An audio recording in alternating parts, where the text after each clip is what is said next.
Hoje, 5 de dezembro de 2018, estamos iniciando o nosso Uniesportes desta quarta-feira e uma quarta-feira com atividades no estádio Dr. Hercílio Luz. Ontem, a diretoria da Federação Catarinense de Futebol fez uma pré-vistoria, né? Foi lá fazer uma visita ao presidente do conselho, presidente do executivo do Marcílio Dias, para ver as instalações dos vestiários, ver o gramado, porque ele foi recalchutado, não foi feito o que se pretendia fazer, que a ideia ainda da diretoria do Marcílio Dias é a implantação da grama sintética no Gigantão das Avenidas, para não ter que estar fazendo cuidado lá com a grama. E o Marcílio Dias continua em treinamento. Igor, esses treinamentos continuam sendo nos campos aqui do nosso futebol amador? Qual é a entidade que está sendo mais colaboradora do Marcílio Dias? Boa tarde, Eladio. Boa tarde a você da Univale. Por incrível que pareça, o rival está sendo o que mais está colaborando. O Clube Náutico Almirante Barroso, através do estádio ali, o Camilo Mussi, tem colaborado muito para os treinos do Marinheiro, tanto que na tarde de hoje, às 15 horas, teremos a coletiva de imprensa do técnico Vaguinho, jogadores, e em seguida o Marcílio faz o seu treino ali no estádio Camilo Mussi. Tá, mas essa coletiva vai ser no estádio Dr. Hercílio Luz. Não, está marcado para o estádio Almirante Barroso. Realmente eles vão ter uma área ali onde vai ser a coletiva no Almirante Barroso. Terminando a coletiva, a equipe já estará em campo. O técnico Vaguinho também já irá comandar o treino na tarde de hoje. O Marcílio está com 20 jogadores à disposição do técnico Vaguinho. Nós temos então os goleiros Luiz Carlos e o Tom e o Douglas Baldini, lateral direito Rodrigo, lateral esquerdo Paulinho e o Chico, a zaga Rogélio, Igor, Wallace, volantes Daniel, Jonathan, Arthur Feitosa e Luanderson. Os meias Juninho Tardelli, Jean Dias, Giba e os atacantes Sabiá, Juliano Levac, Anderson Ligeiro e chegou recentemente o Wellington Melo. Então agora já está com um número suficiente de atletas para carimbar o início oficial da pré-temporada. Será esse o assunto dessa coletiva que o Vaguinho e a comissão técnica vai dar à imprensa hoje? Provavelmente, Eladio, uma das perguntas mais exaltantes ali que vai ser por parte da imprensa será quanto à parte do ataque. Quem será o ataque do Marcílio Dias, o camisa 9, como é que está essa situação? Porque a gente tem a relação, principalmente os atacantes, o Sabiá, já conhecido pela torcida do Marinheiro, precisa acontecer, ainda não aconteceu aqui em Itajaí. O Juliano Levac é um jovem aí de 21 anos, o Marcílio fechou um contrato longo com o Levac, mas também não aconteceu também nas entradas que teve. Então o Luciano Levac é o 9 e o Sabiá é o 9. Estão lutando pela posição. E os dois perderam para o Schwenk.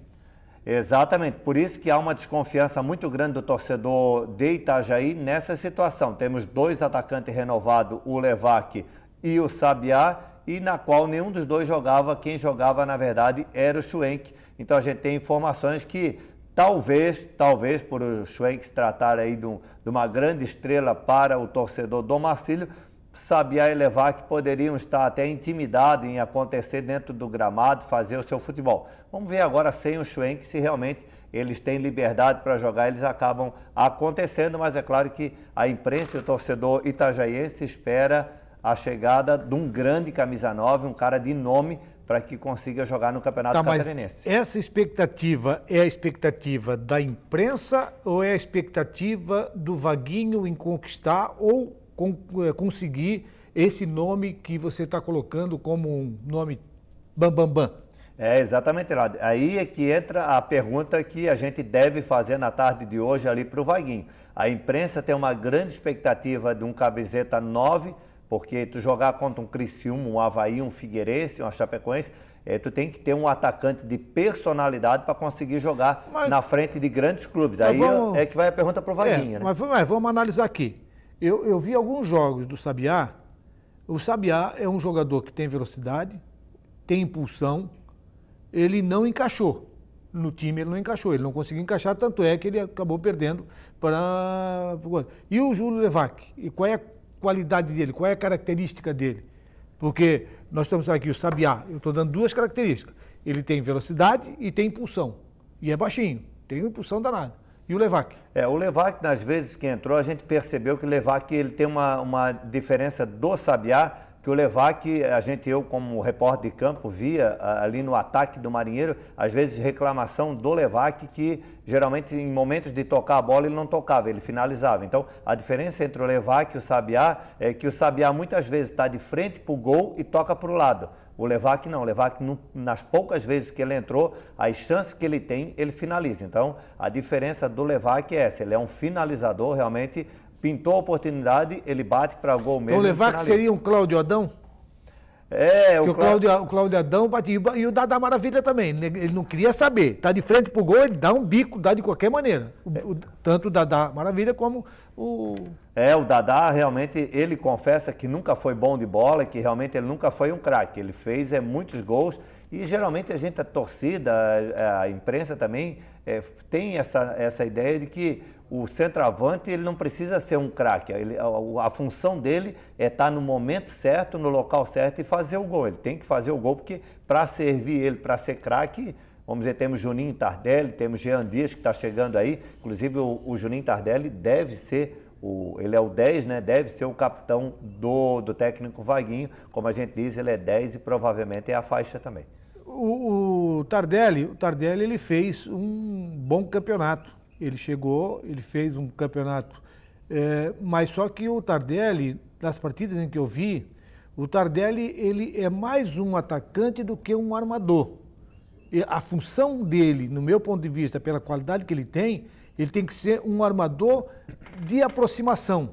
Ele não pode ficar como ele estava fazendo, indo lá para frente para receber a bola como se fosse um atacante, porque estava faltando a alimentação desse setor de meio de campo. Exatamente. A gente tem muitos camisetas 10 aí a nível estadual e nacional que eles tinham essa ideia de que a função dele, por ser o 10 ali no meio, talvez não seria tanto fazer o gol, mas servir aqueles que jogam na frente para fazer o gol. O Tardelli não, o Tardelli já tem uma ambição em fazer gol, tanto que ele foi o artilheiro da Copa Santa Catarina e na Série B também ele se destacou em fazer alguns gols, realmente ele gosta de fazer gol. Na ambição, sim, né? O que eu estou colocando aqui é que nos jogos que eu vi do Tardelli, eu vi o Tardelli saindo da posição de armação.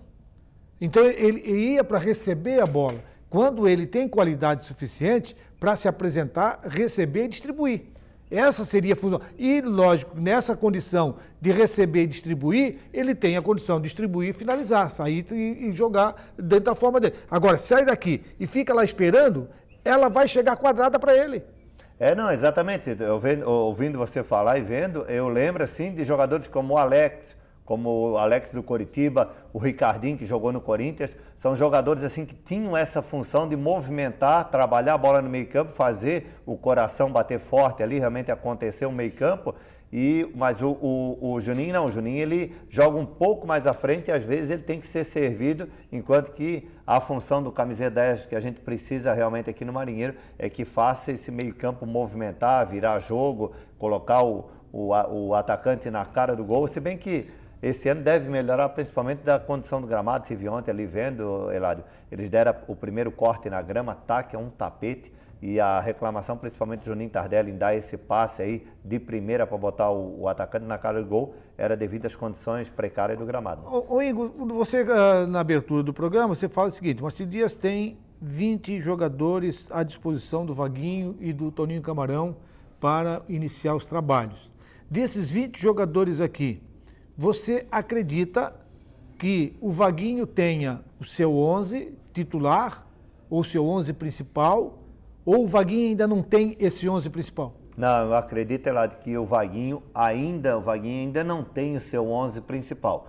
Eu acredito que ele tem até o setor ali do meio-campo ali, provavelmente deve ter aí em torno de uns 7 jogadores aí, que na ideia dele já devem ser os jogadores que ele deve contar. Mas os titulares, eu acredito que somente no início de janeiro é que ele deve ter realmente, devido aos coletivos... Então vamos por parte.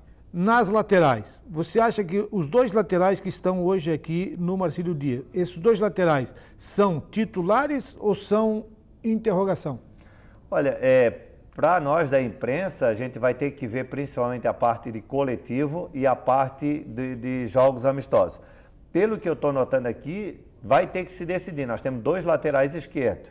Então, são nesses coletivos, nesses treinos e jogos, que vai se definir quem é o titular. Na lateral esquerda, como são dois laterais esquerdos, provavelmente um será titular. Acredito que não deva chegar um terceiro lateral esquerdo, não. Na direita, nós temos um lateral direito só. Então, há necessidade de mais um lateral direito. Mas, no seu ponto de vista, esse lateral direito, ele pode ser o titular? Ele pode ser o titular. Então, a gente nunca sabe ao certo como é que está pensando aí o técnico, a diretoria, porque pode, de repente, como aconteceu com o Léo Rigo, de um zagueiro vir a fazer uma lateral. O Léo Rigo jogou mais de lateral esquerdo que zagueiro. De repente, ele pode contar com um volante E o Léo Rigo continua ainda? Oi? O Léo Rigo continua? Não, o Léo Rigo, ele acabou rescindindo, vamos dizer assim, entre aspas, assim, rescindindo o contrato, que ele tinha um contrato com o Marcílio Dias, e acabou indo para o Bragantino, em São Paulo, lá, vai defender as cores do Bragantino, não faz mais parte do Marcílio Dias. E ali no setor de meio de área ali, nós temos o Wallace, que veio já contratado para ser titular, acho eu, porque ele já foi contratado na segunda divisão e foi poupado na segunda divisão. Ele jogou uma partida só, né? Ele jogou praticamente aí, se eu não me engano, 15 ou 20 minutos do segundo tempo. Né? E o Wallace foi indicação já do Vaguinho? Acredito que sim. O Wallace, pelo que a gente viu de vídeo do Wallace, praticamente, na tua pergunta de time titular ali, o Wallace é o zagueiro titular. Então o Wallace é titular, não tem interrogação para ele? Não, para o Wallace não tem interrogação. E quem é o companheiro dele? E hoje, eu acredito que hoje seria o Rogério. Seria o Rogério o companheiro de zaga do Wallace.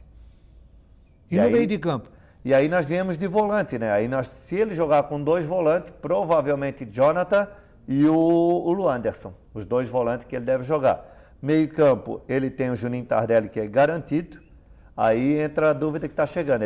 Então o Juninho Tardelli também é um T, não é interrogação, é titular. É titular, no time do Vaguinho é titular. E aí depois vem esse encaixe aí, que tem o Giba, tem o Jean Dias, aí vai ter que decidir posição. Deve chegar mais meia, porque acredito que só o Juninho Tardelli, que é o titular, Jean Dias e Giba deve ter mais algum meia, são poucos ali. E aí o ataque é grande, porque hoje, na tua pergunta, eu diria para ti, olha, não conheço o Elton Melo, não conheço, vou ter que ver o coletivo e jogos. Pelo que eu vi do Anderson Ligeiro, Levac e Sabiá, nenhum dos quatro aí, para mim, são titulares. Hoje vai ser coletivo ou vai ser um treino tático técnico? Eu acho que ele ainda deve puxar a parte da parte física, ainda deve estar nessa força aí da parte física e provavelmente mais um coletivo para soltar, e aí a gente já deve ter uma ideia de como é que está a situação dos jogadores, quem se destaca ali. Eu ouvi falar ontem, não estive acompanhando no Natalense, mas os amigos da imprensa passaram que quem treinou muito bem ontem foi Juninho Tardelli. Bom, nós vamos ao intervalo e na sequência voltaremos ainda com esse assunto do Marcílio Dias e saber da situação dos jogadores que vão começar o treinamento oficial hoje lá no Estádio Camilo Lúcio. Horário? 15 horas. 15 horas. Voltamos em seguidinha.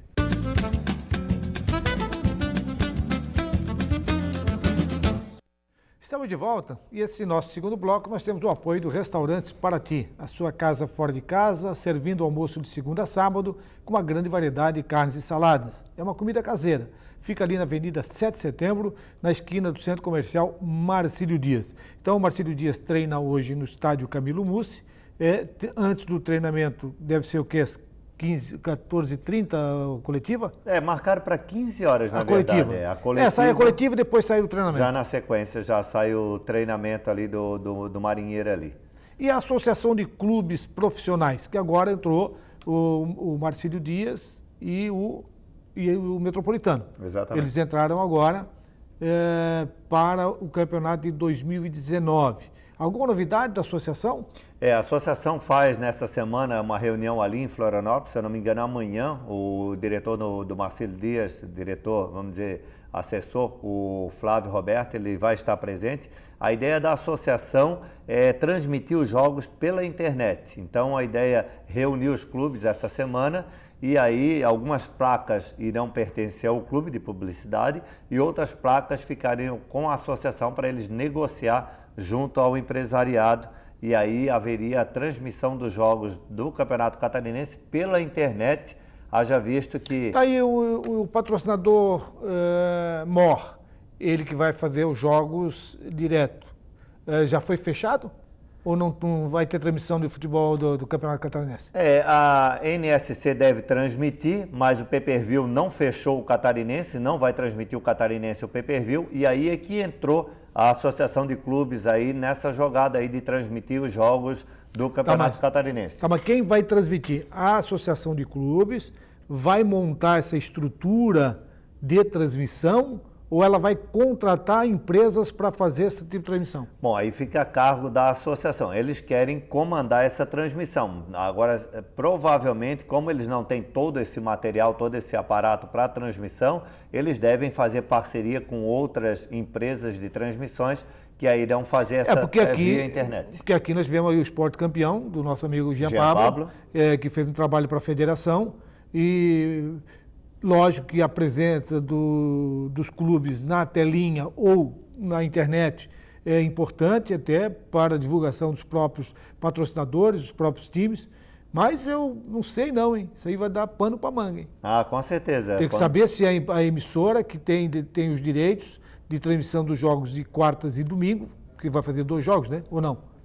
Deve fazer quarta e domingo, é certeza, isso que devem transmitir, principalmente aos domingos. Às vezes, aí o pay-per-view seria um jogo que seria isolado na quinta-feira?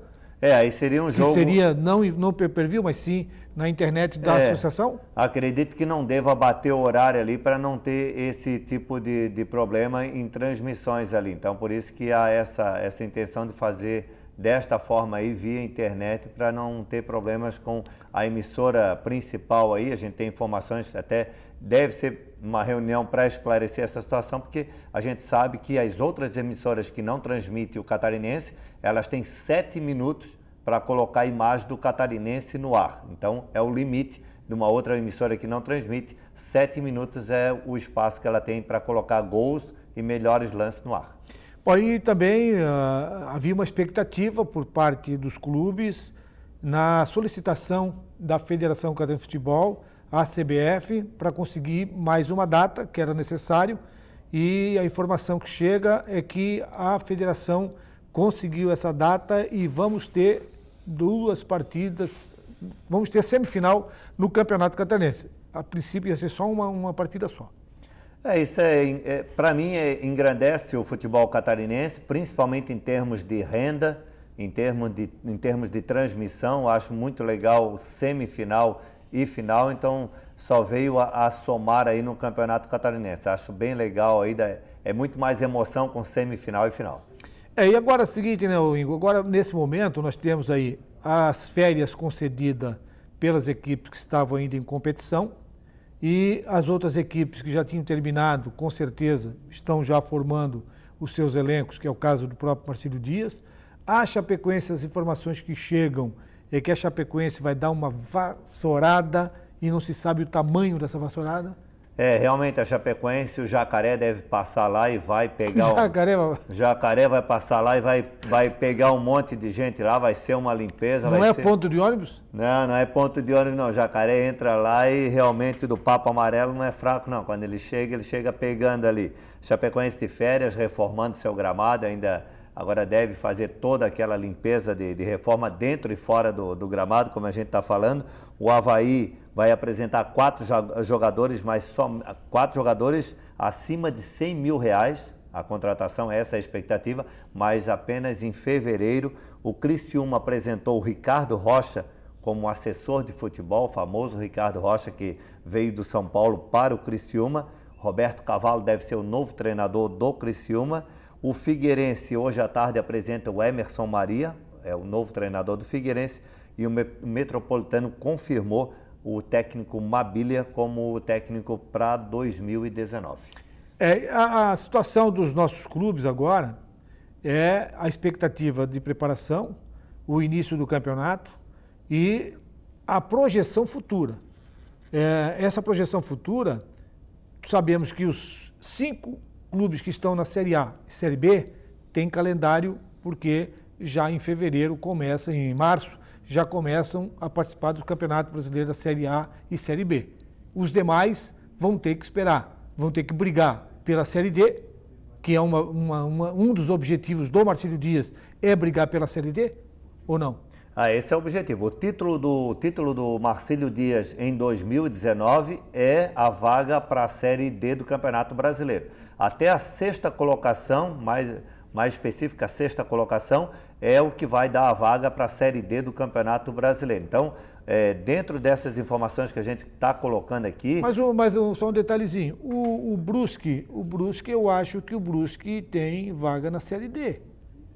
Aí então o limite que Nós temos que ver no ranking, da CBF, onde é que está o Brusque, principalmente o Brusque fez uma boa campanha nesse ano, e o Brusque que agora voltou a ser campeão da Copa Santa Catarina. Acredito que o Brusque pelo ranqueamento da CBF, acho que o Brusque deve estar lá na... a gente considera a média até o 6º lugar, e caso um Brusque já tenha vaga... Essa média que você está fazendo é no Campeonato Catarinense da Primeira Divisão. Exatamente, por isso que o título do Marcílio Dias dentro da Série A do Campeonato Catarinense seria a vaga da Série D do Campeonato Brasileiro. Então, eu hoje acredito que o Marcílio não a minha opinião, não pensa, é claro que tu entra para ser campeão, ninguém entra, se deixar, se bobear, a gente é campeão, mas a responsabilidade do Marcílio é essa. Igor, isso é papo de dirigente, claro. Isso é papo de treinador. O treinador, tu chega lá e diz o seguinte, o que você quer? Eu quero ser campeão, lógico que ele quer ser campeão, mas você vê a estrutura, você analisando a estrutura, você já sabe que é time para brigar pelo 5º, pelo 6º, pelo 4º, pelo 3º, para brigar lá em cima, para brigar pelo título, não vai fugir dos 5, não. Exatamente, Eladio. Não vai fugir dos 5. Por isso que essa preparação, como já está acontecendo hoje à tarde, na sequência do Marinheiro, ela é super importante, porque como a gente tem expectativa que o Avaí vai investir em 4 jogadores com salário em média de 100 mil. Quando? Em fevereiro. Então, o Marcílio, a gente tem os números do campeonato de 2018, 2017, então o Marcílio tem os números na mão para que no primeiro turno o Marcílio consiga uma pontuação muito boa, porque a gente sabe que no segundo turno, Avaí, Figueirense, Chapecoense já retornaram de férias os jogadores e ali já começa a preparar uma equipe forte visando o Campeonato Brasileiro. E pela essa informação do Avaí, o Avaí está entrando no mesmo esquema que estava a Chapecoense há 2, 3 anos atrás. A Chapecoense fez um limite de valores, o valor final de quanto vai gastar no campeonato, e dali ele taxou o máximo de salário de atleta. Então, não pode passar daqui. Esse é o teto. E talvez seja isso que o Avaí está fazendo? É isso que o Avaí está fazendo, até porque a gente teve a informação hoje de manhã, falaste em Chapecoense, a gente teve a informação que as equipes que não caíram da Série A do Campeonato Brasileiro receberam um prêmio de R$900 mil. Então, as equipes que não caíram, a Chapecoense conseguiu receber esse prêmio de 900, vai receber esse prêmio de R$900 mil, equipes que não caíram da Série A para a Série B. Quem caiu para a Série B não vai receber nada e ainda vai ter uma cota menor, principalmente em transmissão, em 2019, um prejuízo muito grande. E é sabido a cota das equipes que estão na Série A do Brasileiro e Série B? Porque a Chapecoense, se não me falha a memória, estava em torno de 45 milhões nesse ano 2018. E agora com o término do Campeonato Brasileiro, deve haver uma reunião ali da Associação de Clubes ali, principalmente, para que se faça a cota aí da cota de transmissão para 2019, principalmente pela emissora principal lá que costuma transmitir. Em uma análise assim, mais fria, já que estamos terminando o final da temporada, pelo que nós vimos no campeonato estadual desse ano, pelo que nós vimos na participação dos nossos clubes na série A e B do brasileiro, você acredita que vamos ter um campeonato diferente do que foi esse ano? Que eu não gostei do campeonato catarinense desse ano? Olha, é mais um ano que vai ter a mesma fórmula de disputa. É claro que agora com essa data para haver a semifinal, e aí é claro a final, deve dar uma aquecida maior, principalmente na fase final, porque já no meio da tabela, no meio do campeonato, a tabela já começa a se definir a posição dos grandes e dos menores ali. Então, acredito que deva melhorar a condição do campeonato de 2019. Eu quero entrar no setor de arbitragem, Eladio, porque eu ainda quero um dia ver o setor de arbitragem treinando e se especializando em apitar futebol. Então, quando eu vejo a federação dar prêmios de R$900 mil para as equipes que não caíram, eu acredito que a arbitragem tem que ter um calendário de treino e atuação e que sejam independentes de ter empregos à parte. Eu acho que o árbitro tem que ser profissional e trabalhar apenas em arbitragem. Valeu, então amanhã, eu prometo amanhã, a gente falar um pouquinho mais, abrir um espaço maior para falarmos sobre arbitragem do futebol catarinense e do futebol brasileiro. Estamos encerrando o nosso programa desta quarta-feira, agradecendo a sua participação e amanhã estaremos aqui de volta. Valeu, Eladio, e amanhã a gente traz as entrevistas do Vaguinho e jogadores do Marinheiro. Um abraço e até amanhã.